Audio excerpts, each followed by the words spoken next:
Good morning friends, star education में आप सभी का स्वागत है। पिछली क्लास में हमने कक्षा 9 और कक्षा 10 के बेसिक कॉन्सेप्ट पढ़े थे ट्रिग्नोमेट्री के। आज हम क्वेश्चन करेंगे उसी बेस पर। तो आज मैं कक्षा 9 का एक्सरसाइज नंबर 14.1 का फर्स्ट क्वेश्चन बता रहा हूँ ट्रिग्नोमेट्री पर, जो पिछले वीडियो के बेसिक पर डिपेंड है। क्वेश्चन ये है, if in triangle ABC angle A equal to 90 degree.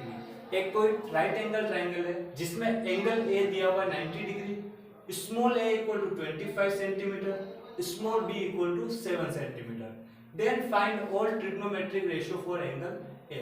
Question ये एक राइट एंगल ट्राइंगल है जिसमें angle A equal to 90 degree, small a की वैल्यू 25, स्मॉल b की 7 सेंटीमीटर। अपने को सारे ट्रिग्नोमेट्रिक रेशियो निकालने किसके रेस्पेक्ट में, एंगल A के। सबसे पहले आपको राइट एंगल ट्राइंगल बनाना है।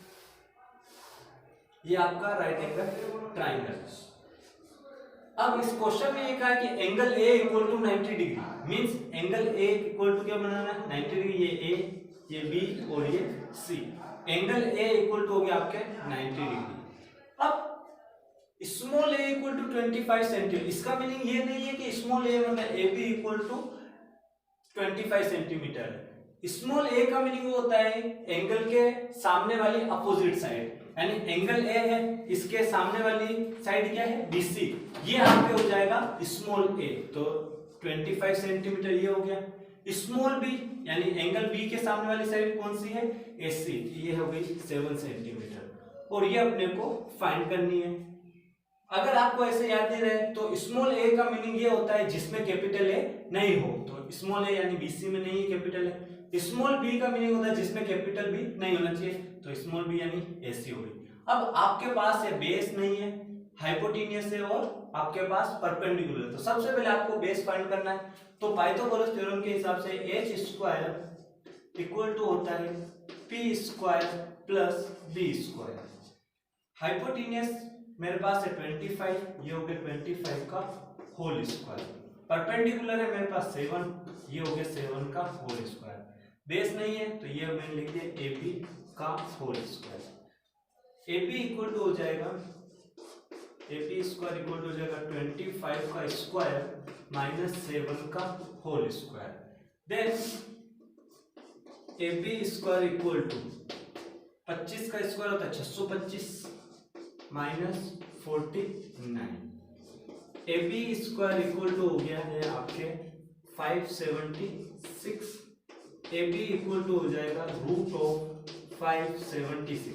576 स्क्वायर होता है, स्क्वायर रूट होता है 24 का। तो आपके AB की वैल्यू आ गई है 24 सेंटीमीटर। मींस अब आपके पास क्या आ गया, बेस आ गया है 24, हाइपोटेन्यूस है 25 और परपेंडिकुलर है 7। Then find all trigonometry ratio for angle A। Angle A के रेस्पेक्ट में आपको सारे ट्रिग्नोमेट्री रेशियो निकालें। अब एंगल ये A है तो इसके रेस्पेक्ट में हाइपोटेन्यूस 25 रहेगी, बेस इसका 24 ही रहेगा और इसकी परपेंडिकुलर 7 सेंटीमीटर रहेगी। तो मेरे पास है P की वैल्यू है 7 सेंटीमीटर, B की वैल्यू है 24 सेंटीमीटर और H की वैल्यू है मेरे पास 25 सेंटीमीटर। अब मुझे सारे ट्रिग्नोमेट्री रेशियो निकालना है। तो सबसे पहले ट्रिग्नोमेट्री रेशियो होता है साइन थीटा। अब यहाँ पर एंगल क्या है, A, तो ये हो जाएगा साइन A इक्वल टू क्या होता है P अपॉन H। P की वैल्यू मेरे पास है 7 और H की वैल्यू है 25, तो साइन A की वैल्यू आ गई 7 अपॉन 25। इसी तरह कोस A की वैल्यू होती है B अपॉन H, बेस की वैल्यू है 24 अपॉन 25। फिर आता है टेन ए इक्वल टू होता है P अपॉन B। P की वैल्यू है 7 और बेस की वैल्यू है 24। इसी तरह साइन, फिर आता है आपके कोसेक A इक्वल टू होगा H अपॉन P। H की वैल्यू है 25 अपॉन 7। फिर आता है सेक A, ये होता है आपका H अपॉन B। H की वैल्यू है 25 और बेस मेरा है 24। लास्ट आता है आपका कोट A होता है B अपॉन P। B की वैल्यू है 24 और P की वैल्यू है 7। तो ये आपका फाइनल आंसर। इस तरह से क्या होगा, आपने सारे ट्रिग्नोमेट्री रेशियो निकाले। कभी कभी क्वेश्चन में अपने को पूछा जाता है कि जैसे कि find trigonometry ratio for angle A, अगर पूछ ले question find the trigonometry ratio for angle C, angle C के रेस्पेक्ट में पूछ लिया, ये एंगल सी है, तो इस केस में क्या हो जाएगा, सी के लिए क्या हो जाएगा, ये हो जाएगा बेस, मतलब बेस आपको यहाँ पर 24 नहीं लेना है, एंगल सी के लिए जो बेस हो जाएगा वो हो जाएगा आपका 7 सेंटीमीटर, परपेंडिकुलर आपका रह जाएगा 24 सेंटीमीटर और हाइपोटेन्यूज सेम रहेगी, तो h इक्वल टू हो जाएगा आपके 25 सेंटीमीटर। तो इस तरह से फिर आपको सारे ट्रिग्नोमेट्री रेशियो फाइंड करने हैं। इस तरह से मैंने क्वेश्चन नंबर फर्स्ट किया है। अब हम क्वेश्चन नंबर 2 की ओर बढ़ते हैं। अब हम क्वेश्चन नंबर 2 करेंगे। क्वेश्चन नंबर 2 ये है, if sin a equal to है 1/3 find the value of cos a cosec a plus tan a sec a।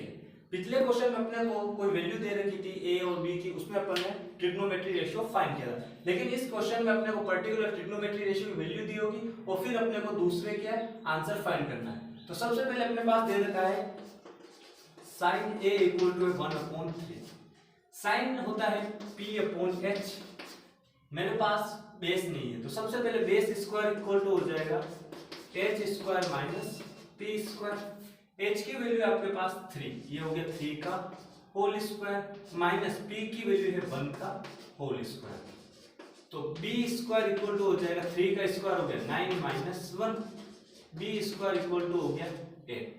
अब मुझे इसका रूट निकालना, तो b इक्वल टू होता है 8, इसके फैक्टराइजेशन कर देते हैं, तो क्या होता है 2 इंटू 2 इंटू 2, तो एक 2 तो ये हो गया पेयर, तो एक बाहर आ जाएगा, तो b इक्वल टू आपके आ जाएगा 2√2। तो आपके पास बेस की वैल्यू कितनी आ गई 2√2। अब अपने पास क्वेश्चन में क्या क्या चाहिए, cos a cosec a plus tan और sec की वैल्यू चाहिए, तो हमें पता है cos a इक्वल टू हो जाएगा b/h, बेस की वैल्यू मेरे पास आई थी 2√2 और h की वैल्यू है 3। इसी तरह कोसेक a इक्वल टू होता है h/p, h मेरा है 3 और p है 1। इसी तरह tan a इक्वल टू होता है p/b, p की वैल्यू है 1 और बेस की वैल्यू है 2√2। इसी तरह सेक a इक्वल टू हो जाएगा h/b, h है 3 और b है 2√2। अब इन सारी वैल्यू को यहाँ पुट करो, तो सबसे पहले मेरा क्वेश्चन ये है cos a cosec a plus tan a sec a। cos की वैल्यू मेरे पास है 2√2/3, cosec की वैल्यू है मेरे पास 3/1 प्लस tan की वैल्यू है 1/2√2 मल्टीप्लाई sec की वैल्यू मेरे पास है 3/2√2, 3 से 3 कैंसिल हो गए, तो यहाँ पर आके आपके 2√2 प्लस 3 इंटू 1 ये हो गया 3, 2 2 जा 4, √2 होता है 2, √2 का मल्टीप्लाई होता है √2 इंटू √2, ये हो जाएगा √4 और √4 होता है 2, तो ये हो गया 2 2 जा 4, 4 2 जा 8, तो ये हो गया 3। अब आप यहाँ पर एलशियम ले लो, एलशियम आ गया 8, तो 8 2 जा 16, √2 प्लस 3, ये आपका फाइनल आंसर हो गया। इस तरह से क्वेश्चन नंबर 2 मैंने किया है। इसी तरह आप घर पर ट्राई करना, क्वेश्चन नंबर 3 और 4 सेम है, सेम पैटर्न फॉलो होगा। इस तरह से आज हमने कक्षा 9 का चैप्टर नंबर 14 की 14.1 के 4 क्वेश्चन, 2 क्वेश्चन किए, 2 आपको करना है। अगर आपने मेरे चैनल को लाइक एंड सब्सक्राइब किया, please like and subscribe my channels and press the bell icon, जिससे आपको नए नए वीडियो की जानकारी मिलती रहे। Thank you so much.